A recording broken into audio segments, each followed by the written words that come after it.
Parenthood is a time of so much change for you and your baby. A little reliable information can go a long way towards making this new life a good life. I'm Jessica Rolph, and this is My New Life, a Lovevery podcast. While the science aligns on what's healthy for a baby's brain development, when it comes to how to care for our babies, there's a seemingly endless supply of competing perspectives. Parents are swimming in advice on sleep, feeding, and parenting philosophies. In this season of the podcast, we aim to provide a variety of curated perspectives so you can make informed choices for your family. We've all been there, the big emotions that roll in from left field. It can be the wrong utensil, the wrong lovey, or just the wrong side of the bed. Toddlers are excellent at showing emotions, but not yet skilled at expressing them. They need our help naming and understanding their feelings. What I love most about our guest today is how clearly he communicates what the child is feeling in these dysregulated situations. Chazz Lewis, also known as Mr. Chazz, is the king of co-regulation. He's an educational specialist who oversees 9 preschools. I invite you to take a deep breath and tune in for some seriously grounding wisdom. We tend to use some big words when it comes to managing our little people. Like what is this concept of co-regulation? Yeah, co-regulation. I'll try to put things as simply as possible so it's as accessible to everyone.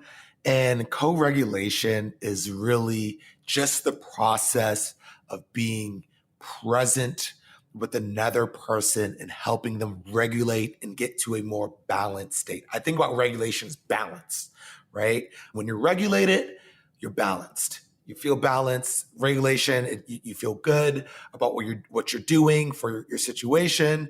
And the thing about it is, we're not always supposed to be regulated. Dysregulation is a part of the game. It's a part of the process, right? In the adult situation of dysregulation, maybe it is, you are with your mother-in-law. That's a classic one that we'll do. And they're saying something to you, or they're saying something about you or about your children, and it is getting you a little frustrated. You are becoming dysregulated. And that is just a signal from your body saying, hey, something's not right here. Don't feel right about this. And your body's not necessarily going to tell you, the most pro-social way to get back to regulation, but it will likely give you some kind of way to move closer to regulation. And it might not be in a way that is healthy for other people, or even healthy for you. Your body might tell you to get up and hit or yell or scream at, and that will make you feel better. It will make you feel a little bit more balanced in the moment.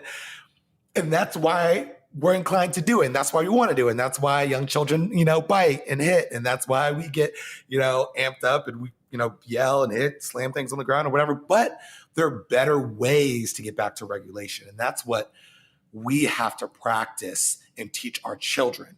And for young children, bringing it back to co-regulation, full circle, for young children learn how to regulate through co-regulation.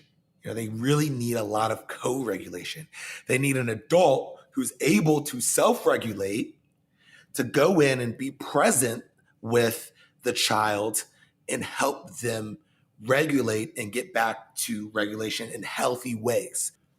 And you use this example of this child that's hitting. Can you give us a little bit more insight into what this co-regulation moment looks like? So I understand, and I loved how you painted the picture of this child feeling so frustrated and wanting to get this other toy from this other child and going to hit them, and that actually for a moment makes them feel better. What should a parent or a teacher in this moment do And what do you do when you see this sort of brewing? And how do you intervene? And what does co-regulation really look like? Give me the words and the example of what this looks like in this situation. Yeah. So the first thing you want to do, as a lot of people are aware of, is you want to check on the child who is hurt first. You want to make sure that the child is okay. The first thing you really want to, after you check on the child, you want to get really curious about why it happened. You don't want to go immediately to just berating the child and, how could you do this? I told you 1,000 times, 100 times, hands are not for hitting. You don't want to just come at the child, because then when you do that, it's going to create even more of a fight or flight response if the child wasn't already in fight or flight. And that's going to shut down the part of the brain that they need to actually access the logic and reasoning that they need to problem solve, to work through, to talk about what to do differently, to communicate to you why they may have actually hit or did the thing. And so a lot of times we'll come in hot and be like, I told you 100 times, and we never even figure out why it happened. If, let's say, the child is hitting because the other child took their toy, what we want to do is to teach the child to get their toy back without hitting, right? With words or gestures. And if they're too young they don't have any words, not even a stop, then it's going to be a lot of redirection that's happening, and a lot of modeling that's happening. Another thing that I will do in these moments where the hitting's happening is I will point out and notice the effect it had on the other child, right? And notice, look at the cues, they're upset, they're crying, their tears are running down their face, they're on the ground, they're hurt, just so that the other child is learning, the child who hit is starting to recognize the consequences of their actions, because that's still something that they're learning too, and learning, how to read other people's facial expressions and what they mean, and how to help, what those cues mean.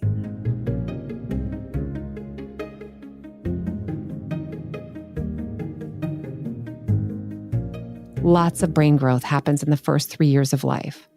But how much of who we become is predetermined by our genetics, and how much is based on our early experiences? According to neuroscientists, it boils down to about 50-50. 50% genetics and 50% environment. But what exactly is this environment? What makes for an environment that is enriching for little brains? At Lovevery, we have brought together experts from all fields of early childhood development to answer this question. Neuroscientists, Montessori experts, occupational therapists, and speech therapists. For every stage from birth to age 4, we have just the right activities, tools, and information so you can feel confident you are giving your child the very best start.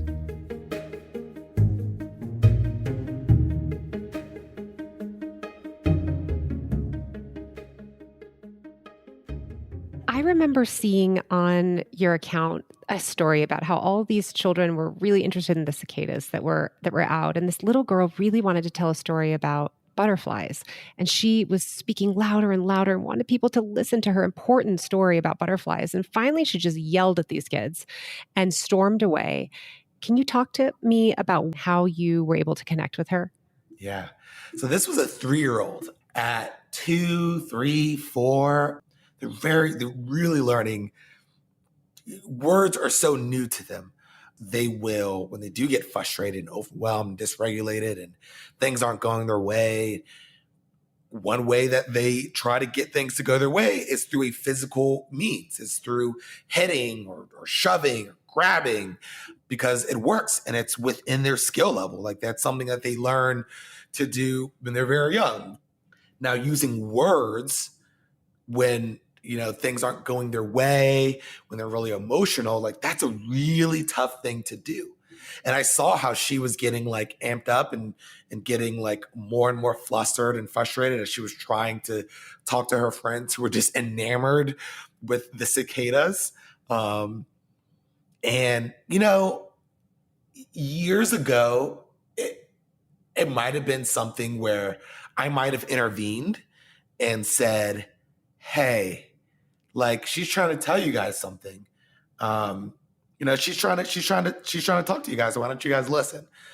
But I didn't, because if I did, I would have taken away the opportunity for the child to do what she did, which was express how she was feeling. And instead of hitting or lashing out, she went and removed herself from the situation. And she went and she stomped away, which again is her trying to get back to regulation. Stomping her feet is a way to get closer to that balance. Like when you're upset, if you stomp your feet, you can kind of feel the feelings. You're getting out the feelings instead of holding them in. So that's her self-regulating. And I would have taken that opportunity away if I would have kind of dictated how that situation would happen instead of allowing the natural, consequence and course of things to take its course. So she went and she stomped off. And I'm kind of observing, because while I'm allowing her to self-regulate and have her moment, I'm still watching. I was kind of looking almost kind of like a double Dutch thing. Like, when is the right time for me to kind of jump in here to actually be of help?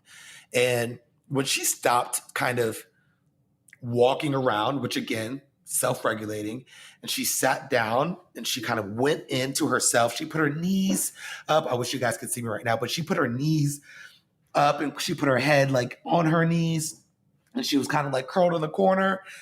And that was something that I recognized, okay, it's time for me to intervene, because she's no longer practicing self-regulation.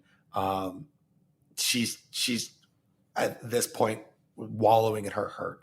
And when we talk about trauma, not to say that this was a traumatic event, but what makes a traumatic event is not so much, what makes the trauma isn't so much the event.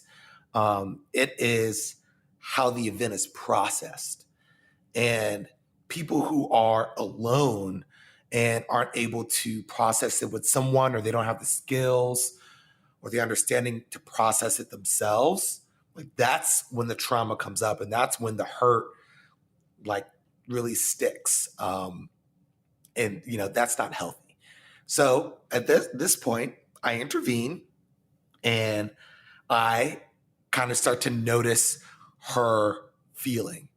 And I said, you seem pretty frustrated right now.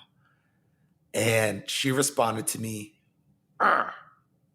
And I'm like, okay, Mr. And I'm thinking to myself, I was like, okay, yeah, Mr. Chazz, like, you didn't do the thing that you only half did the thing that you tell other people to do. You remember, you got to talk about the source of the emotion too, just not validate, but the source of the emotion. Make her feel seen, make her feel heard. So I kind of restated what I was saying. It's like, you seem really mad. I changed the word to mad because I recognized frustrated may not have been a word in her vocabulary, so it's not something that connected with her. I said, you seem mad because no one was listening to you. And then at that moment, like, her whole body language and facial expression shifted, and she lifted her head up and she looked at me, and then she started to talk about how they weren't listening to her, and she was getting it out. And I was just listening, and periodically I was kind of reflecting back what she was saying and reflecting back her emotions. And you can kind of start to see, as I was talking, she started to stand up, and she started to walk around, and then she started to get back a little bit more into kind of self-regulating, with my co-regulation. And she had mentioned, she was like, and no one listened to me. She said it again. And I said, well, I'll listen to you.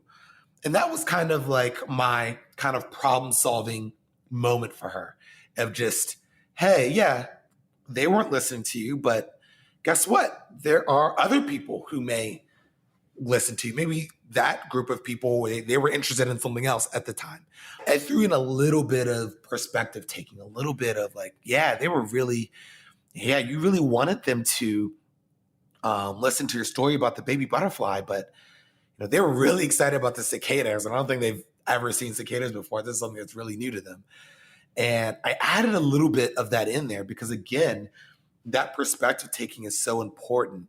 And just by us modeling it and noticing it and taking their perspective and taking other people's perspective, it's slowly but surely wiring their brain to do the same.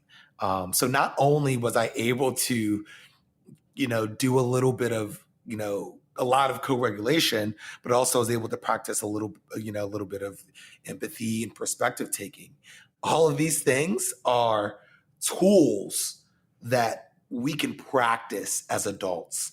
And they're not necessarily something, you don't necessarily have to use every tool and try to check off every box and every interaction, but they're tools on your tool belt that you get better at using and knowing when to use each tools. I shared even in that story, even someone who practices and preaches and talks about it, I don't always use the tools perfectly. And that's okay. But but I reflect and I try to improve. And, if we make mistakes, that's okay. There's so much that's powerful in that story. And I think it's really helpful to hear it come to life in this example. And I think for me, what I also took away, which I don't know that it was a big emphasis in what you were saying, but really the fact that she was yelling at these other kids and stomping away. In some cases, we might say, stop yelling. Don't yell at these other kids. And I have a situation with my child Thatcher who really struggles with regulation. And we've moved into him screaming and yelling is really progress for him because he's not hitting and he's not taking out the aggression physically. And so it's all these stages. And I think it's so helpful to have you kind of illuminate that for us and help us see that the child needs, that they are seeking this kind of this regulation moment inside of themselves. And it can come out in ways that are, not acceptable to us adults, but that we need to be patient with them and help them along that path of from the physical aggression to maybe the yelling to then maybe separating themselves. She did a lot of these things and it's a congratulations moment, right? It's success for her that she didn't hit these other children or bite them or, do something else that was another way of regulating. Yeah. And, you said something I want to highlight, like it's the stages, right? And it is, again, just like for us as teachers, as parents, as caregivers, and us not being perfect and always the way that we respond and the way that we do things. And we're trying to learn and get better. And we need that space to get better. Children need that same thing. It's about practicing those skills. And if we just cut them off when they're young and just say like the way you're doing it is wrong and you're not allowed to express yourself in that way when they're young and they don't have the skills to do what we would like them to do as an adults, then it's likely that they're not going to be able to go through those stages because we cut them off in those beginning stages when they were trying to learn. And so another topic for parents is this question about an apology. Say, oh my gosh, you hit that child. You need to say, I'm sorry. You need to apologize. Where do you come down on asking for this apology or even forcing an apology? So I will say, and I will tell people that we should very much try to avoid forcing apologies because it's not a real apology. If it's forced, it's not a real apology. And when we do that, I think we do it with the best of intentions, right? We're trying to teach empathy and perspective taking. So I need to teach you that, you say sorry and there's no if, ands about it. But what the effect of that is that we taint and pollute the idea of an apology, right? And children start to think, and also there are a lot of adults who think this way too, likely because this was the message they received as children, that when you make a mistake or you hurt someone, that if you apologize, your mistake is erased, and you just apologize, and the other person can't be mad, and just say you're sorry, right? And it's empty, right? And instead of really practicing the skill of reflecting and thinking, like, am I actually sorry for this?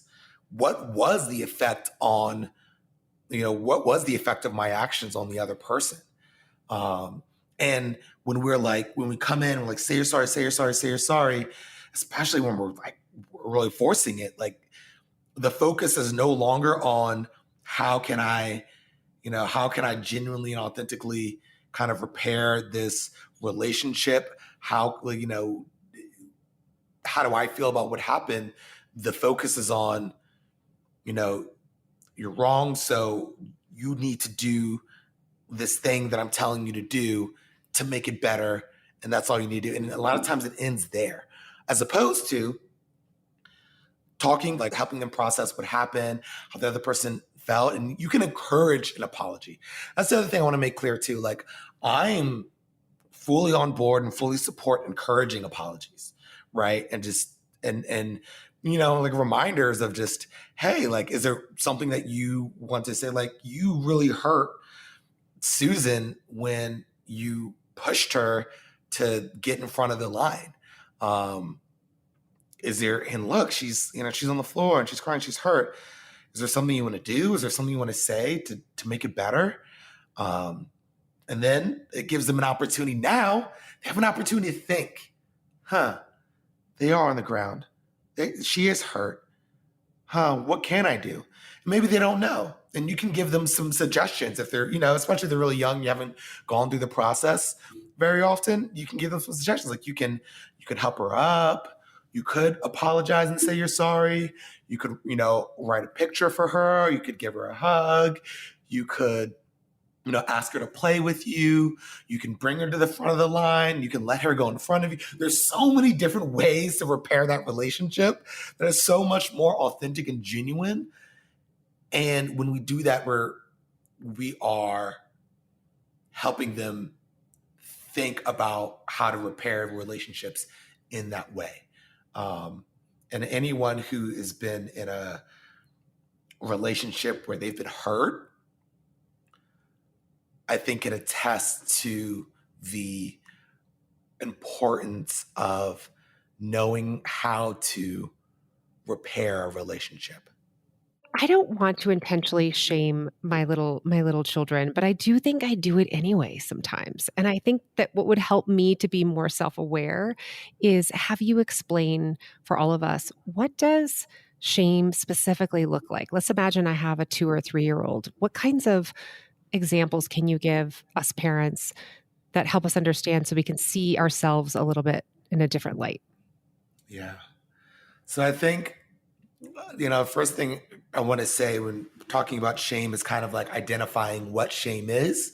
And kind of talk about the difference between shame and guilt. Because we also, sometimes we will shame ourselves. And I don't want you to shame yourself for shaming. But it's okay to be guilty for actions that you've taken in the past, and that can be healthy, right? Guilt is focusing on the action, like, oh man, I forgot to pack the lunch. I can do better tomorrow, right? Like guilt is focused on the action of something that we may have did or did not do. And that's recoverable because it's like, hey, I can take different actions next time. I can improve my actions. I can change my actions. Shame is focused on who you are as a person, right? And which is not so changeable like our actions are. So a lot of times when we shame ourselves, we just get into this cycle of just like, I'm a bad mom. And then, we start to kind of take on what's the point of even trying? Because I am this way, right? As opposed to the guilt. Like, I yelled yesterday. I shamed yesterday I got a little, I got overwhelmed and I yelled, and that was a little out of character for me. And that's not who I am. I reacted that way because of the emotions I was feeling, and I can do better next time. I can practice self-regulation. I can say some mantras in my head, and I can have a different response. I can follow accounts. I can listen to this podcast, and I can learn better ways. I am a person who is having a hard time right now. I'm a good person who's having a hard time. Now with kids, it's, the same thing. One kind of mantra that I love, that I will even kind of use for myself, is, your children aren't giving you a hard time, they're having a hard time, is one of my favorite. It's a very popular kind of mantra. It's one of my favorite ones to say to myself and to share with other people. When we say children act out, right? Children, they're acting out. Let's finish that sentence, right? They're acting out of character. With that, if, using the whole sentence, the implication is there that their character, they're inherently good, right? They're a good person. But in this moment, they're acting out of character. Now, let's explore why they're acting out of character, and let's work on that, right? Let's, just like I said with the adults and the parents and let's work on self-regulation and do mantras and responding differently. With the child, let's, work on expressing how they're feeling and self-regulation techniques for them, and maybe setting up the environment so that they can be successful in it. Instead of just shaming, saying they're a bad kid because they're acting out of character right now, let's figure out what's causing them to act out of character and help them stay in character. I love that. It's really, really helpful. Mr. Chazz, it has been such a pleasure having you with us today. Thank you so much. Well, I have enjoyed this conversation. This has been really fun for me. I love sharing my ideas and talking about these ideas and helping and reaching people. And if anyone listening to this, I know you're going to follow me. I've got some great things planned for the future, and I'm excited to be here for you on your journey. You can find more guidance from Mr. Chazz on Patreon at Mr. Chazz. You can also find him on TikTok at Mr. Chazz, Mr. Chazz. That's CHAZZ. You've been listening to My New Life. If you think this episode might be helpful to a fellow parent, please share. And if you'd like to learn more about the topics discussed in today's show, head over to lovevery.com. That's LOVEVERY.com. I'm Jessica Rolph. Thanks for listening.